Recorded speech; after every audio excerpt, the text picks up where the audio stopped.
thinking about the end goal to move policy. Yes. And making a distinction between the war correspondent and the foreign correspondent. Yes. And going back to the wider structure within which they both work, which is the network of correspondents within particular media.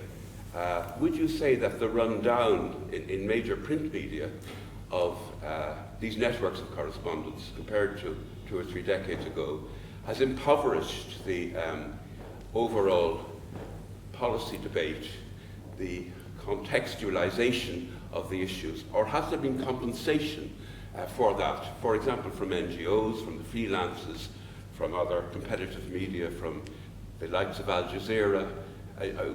What's the balance comparing now to then? Because undoubtedly the networks have been hollowed out in many of the major media, and one sees it from Europe, one sees it in Europe, of course, as well. It hasn't happened everywhere, and it happens in different parts of the world, and I wonder what your American perspective on that would be. Well, when I was in Central America, you would meet correspondents from the Philadelphia Inquirer and the Chicago Tribune and the Seattle Intelligencer, in El Salvador.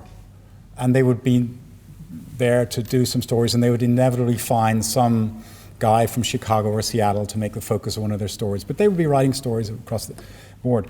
If you go to Kabul today, or Kunduz, where the story is now, there will be the New York Times, CNN, the BBC, and probably AP and Reuters. And that's about it.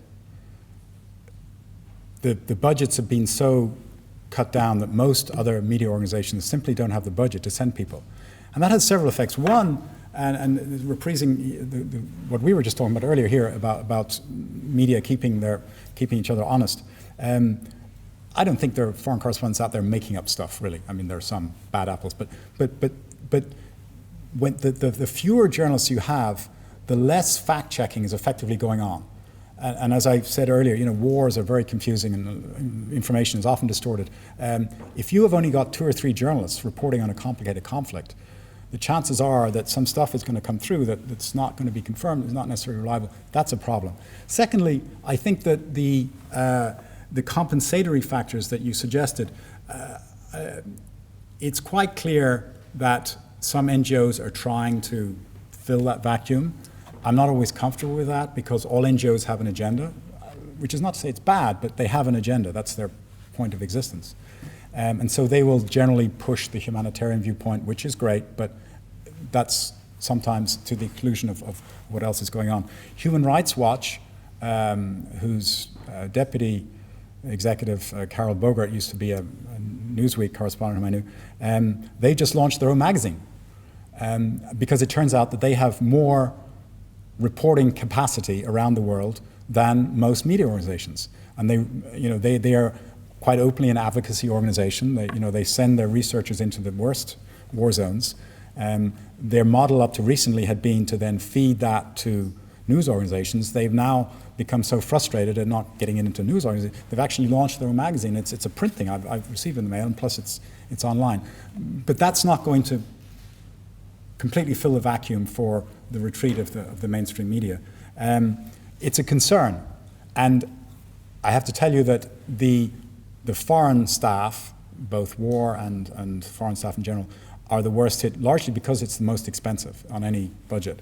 When I was in Baghdad in the 2006, 2007, 2008, the bad days there, the ABC News Bureau budget just for Baghdad was $8 million per year. $8 million. That's probably more than the entire foreign news budget of ABC News today. A lot of that was security, there were armed guards and so on and so forth. But the costs are extraordinary. And so there's clearly a retreat. And I think that there are news organizations doing their best to keep up with these big stories, but it's nothing near as comprehensive as it used to be. And it is a concern. It's clear it's a concern.